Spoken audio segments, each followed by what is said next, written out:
হয়, যোৱাকালি বিধানসভা নিৰ্বাচনৰ ফলাফল ঘোষণাৰ পিছতেই চাবুৱা লাহন সমষ্টিত NDA প্ৰাৰ্থী বিনোদ হাজৰিকাই প্ৰায় 50,000তকৈ অধিক ভোটত তেওঁ জয়লাভ কৰিবলৈ সক্ষম হৈছে। এই মুহূৰ্তত মোৰ সৈতে যিহেতু বিনোদ হাজৰিকাদেৱ আছে, মই প্ৰথমতে আপোনাক অভিনন্দন জ্ঞাপন কৰিছোঁ। আৰু যিহেতু আপোনাক চাবুৱাৰ সোণমণি বুলি কোৱা হয়, চাবুৱাৰ সোণমণিৰ ৰূপে আপুনি প্ৰথমে ৰাইজলৈ কি ক'ব? পোনপ্ৰথমে মই চাবুৱা লাহন বিধানসভা সমষ্টিৰ প্ৰতিজন ভোটদাতা ৰাইজলৈকে মই আন্তৰিক শুভেচ্ছা আৰু ধন্যবাদ জনাইছোঁ। যিহেতু ইতিহাসৰ পাতত এইবাৰ এটা অভিলেখ সংখ্যক ভোটত আমি বিজয়ী হৈছোঁ, যিহেতু 50,000 অধিক ভোট এইটো ৰাইজৰ জয়। আৰু মাননীয় মুখ্যমন্ত্ৰী ডক্টৰ হিমন্ত বিশ্ব শৰ্মা ডাঙৰীয়াই অসমখনক 24/7 সময় দি পেলাই যিধৰণে ৰাইজৰ হৈ কাম কৰি গ'ল, ইয়াৰ আজি প্ৰতিফলন হৈছে। আৰু আমি আজি ইয়াক ছবিখন স্পষ্টভাৱে গোটেই সমগ্ৰ অসমত আমি 102খন আউট অফ 126 আমি 102খন আসন মিত্ৰজোঁটে পাবলৈ সক্ষম হৈছোঁ। ইয়াৰ মূলতে হ'ল আমাৰ মূল মানুহজনে হ'ল মাননীয় মুখ্যমন্ত্ৰী ডক্টৰ হিমন্ত বিশ্ব শৰ্মা ডাঙৰীয়া আৰু আমাৰ যিহেতু ভাৰতীয় জনতা পাৰ্টীৰ মাননীয় ৰাজ্যিক সভাপতি দিলীপ শইকীয়া ডাঙৰীয়া। কাৰণ আমাৰ সংগঠন মজবুত হোৱাৰ কাৰণে আৰু মাননীয় মুখ্যমন্ত্ৰীৰ যিখিনি কাম আমাৰ গ্ৰামীণ অঞ্চলৰ কাৰণেই হওক, চৰ চাপৰি অঞ্চলৰ কাৰণেই হওক বা আমাৰ বাগিচা অঞ্চলৰ কাৰণে যিধৰণে সুকীয়াকৈ আঁচনিখিনি তৈয়াৰ কৰি ৰাইজৰ মাজলৈকে নিলে, তাৰ ছবিখন স্পষ্টভাৱে যোৱা সময়খিনি অসমৰ লগতে আমি চাবুৱা লাহনটো দেখিবলৈ পালোঁ। যিহেতু চাবুৱা লাহন সমষ্টি সমস্যা নাই বুলি ক'লে ভুল কোৱা হ'ব, আৰু আপুনি প্ৰথমতে কোনকেইটা সমস্যা সমাধান কৰাৰ ক্ষেত্ৰত আপুনি আগবাঢ়ি যাব? প্ৰথম মোৰ ডাঙৰ প্ৰত্যাহ্বানটো আছে যে আমাৰ স্পৰ্টছ ইউনিভাৰ্চিটি। মই যেতিয়া বিধায়ক হৈছিলোঁ 2016 চনত, সেই সময়ত মাটি অধিগ্ৰহণ কৰাৰ লগতে নিবিদালৈকে আগবঢ়াই থৈ গৈছিলোঁ। আৰু যোৱা 5টা বছৰত আমাৰ পোনাকুণ বৰুৱা ডাঙৰীয়াই সেইখিনি ক্ষেত্ৰত যথেষ্টখিনি ইনিচিয়েটিভ লৈছিল কাৰণে কিছু কাম আগবাঢ়িছে, কিন্তু এতিয়াও বহুখিনি কাম আমি কৰিব লগা আছে।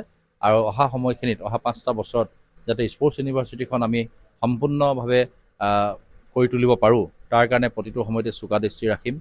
ইয়াৰ লগে লগে আমাৰ চাবুৱা অঞ্চলত কৃত্ৰিম বানৰ যিটো সমস্যা, মই কোৱা নাই যে আজি মই জয়লাভ কৰি আহিছোঁ যে মই কাইলৈ গোটেই সমস্যাখিনি সমাধান কৰিব পাৰিম। পৰ্যায়ক্ৰমে নতুন টেকন'লজিৰ দ্বাৰাই ইতিমধ্যে চাবুৱা নগৰখন আমি কৃত্ৰিম বানৰ পৰা যাতে পৰিত্ৰাণ পাব পাৰোঁ, তাৰ কাৰণে মোৰ এটা প্ৰয়াস থাকিব, প্ৰচেষ্টা থাকিব। আৰু এইখিনি কথা ইতিমধ্যে মই আমাৰ কেন্দ্ৰীয় মন্ত্ৰী তথা আমাৰ শ্ৰদ্ধাৰ সাংসদ সৰ্বানন্দ সোণোৱাল ডাঙৰীয়াৰ লগতো আলোচনা কৰিছোঁ। তেখেতেও খুব গুৰুত্ব সহকাৰে কথাখিনি লৈছে। পৰৱৰ্তী সময়ত মাননীয় মুখ্যমন্ত্ৰী ডাঙৰীয়াকো আমি এই কথাখিনি অৱগত কৰিম, বিভাগীয় মন্ত্ৰী ডাঙৰীয়াকো অৱগত কৰিম। আৰু ইয়াৰ লগে লগে আমাৰ যিটো এনিমেল ৰিচাৰ্চ চেণ্টাৰ, যিটো আমাৰ বিন্ধাকটা মুলুক গাঁৱত সেই সময়ত সৰ্বানন্দ সোণোৱাল ডাঙৰীয়াৰ প্ৰয়াস আৰু প্ৰচেষ্টাৰ কাৰণে ইতিমধ্যে তাত স্থাপন হ'বলৈ গৈ আছে। এইটো হোৱাৰ লগে লগে আচলতে কি হয়, 300 কোটি টকাৰ এটা প্ৰজেক্ট যেতিয়া আৰম্ভ হ'ব, তাত আমাৰ যুৱক যুৱতীসকলে যথেষ্টখিনি সংস্থাপিত হ'ব পাৰিব বা অন্যান্য ধৰণৰ তেনেকুৱাখিনি কথা থাকে।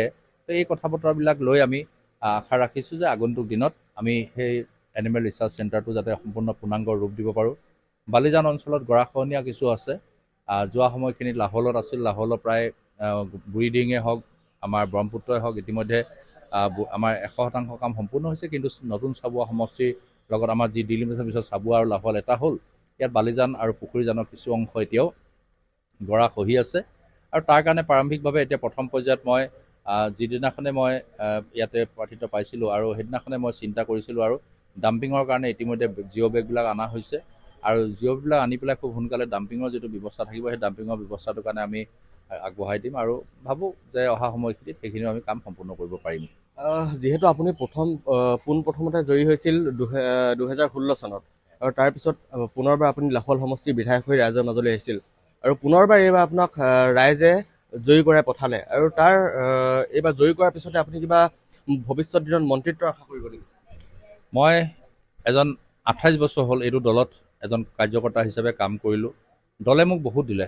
4বাৰকৈ মই নিৰ্বাচনত অৱতীৰ্ণ হ'বলৈ মোক সুবিধা দিছে। 2001 চনৰ পৰা নিৰন্তৰভাৱে মই 2026 চনলৈকে এতিয়া মই 4বাৰ আগবঢ়াইছিলোঁ। মই এবাৰ পৰাজয় বৰণ কৰিছিলোঁ 2011 চনত কম ভোটৰ ব্যৱধানত। চাবুৱা ৰাইজে সেই সময়তো মোক আঁকোৱালি লৈছিলে, কিন্তু সেইবাৰ আমি কৰিব নোৱাৰিলোঁ, জিকিব নোৱাৰিলোঁ, বেলেগ কথা। কিন্তু যোৱা 3টা টাৰ্ম প্ৰায় নিৰন্তৰভাৱে জয়লাভ কৰি আহিছোঁ। আশা ৰাখোঁ যে দলে যি সিদ্ধান্ত লয়, মই কেতিয়াও নাভাবোঁ যে মোক লাগে বা কিবা আক্ৰোশমূলক নহয়। মই এটাই ভাবোঁ, মুখ্যমন্ত্ৰী ডক্টৰ হিমন্ত বিশ্ব শৰ্মা ডাঙৰীয়া হ'ব লাগে, আৰু হ'বই, সেইটোৰ পৰা নিশ্চিত। আমাৰ প্ৰতিজন বিধায়কৰ অন্তৰ আত্মাই আমাৰ ডক্টৰ হিমন্ত বিশ্ব শৰ্মা ডাঙৰীয়া বিচাৰে। এইকাৰণেই যে হিমন্ত বিশ্ব শৰ্মা ডাঙৰীয়াই যোৱা সময়খিনিত মই কৈছোঁৱে 24/7 তেখেতে প্ৰতিটো ছেক্টৰত, এডুকেশ্যন ছেক্টৰে কওক, হেল্থ ছেক্টৰে কওক, প্ৰতিটো ছেক্টৰত তেখেতে যি ধৰণে কাম কৰি গ'ল, ইৰ'শ্যন প্ৰটেকশ্যনৰ ক্ষেত্ৰতে হওক, মানে যথেষ্ট তেখেতে এটা ভাল দিশলৈ অসমখনক আগুৱাই লৈ গৈ আছে। সেইকাৰণে মই ভাবোঁ যে পুনৰবাৰ ডক্টৰ হিমন্ত বিশ্ব শৰ্মা ডাঙৰীয়া মুখ্যমন্ত্ৰী হ'ব আৰু আমি তেখেতৰ সহযোগী হিচাপে কাম কৰিবলৈ পাম আৰু আমি নিশ্চয় আমাৰ সমষ্টিবিলাকো আমি ডেভেলপ কৰিব পাৰিম। হয়, এয়া আছিল চাবুৱাল আসন সমষ্টিৰ যিগৰাকী NDAৰ প্ৰাৰ্থীগৰাকী যিগৰাকী ইতিমধ্যে জয়যুক্ত হৈছে আৰু বিনোদ হাজৰিকাদেৱ, আৰু তেখেতৰ পৰা কিছু মনৰ বতৰা লোৱাৰ চেষ্টা কৰিলোঁ। ND24 দৰ্শকসকলক ইয়াৰ যি তেখেতৰ মন্তব্য শুনাবলৈ চেষ্টা কৰিলোঁ।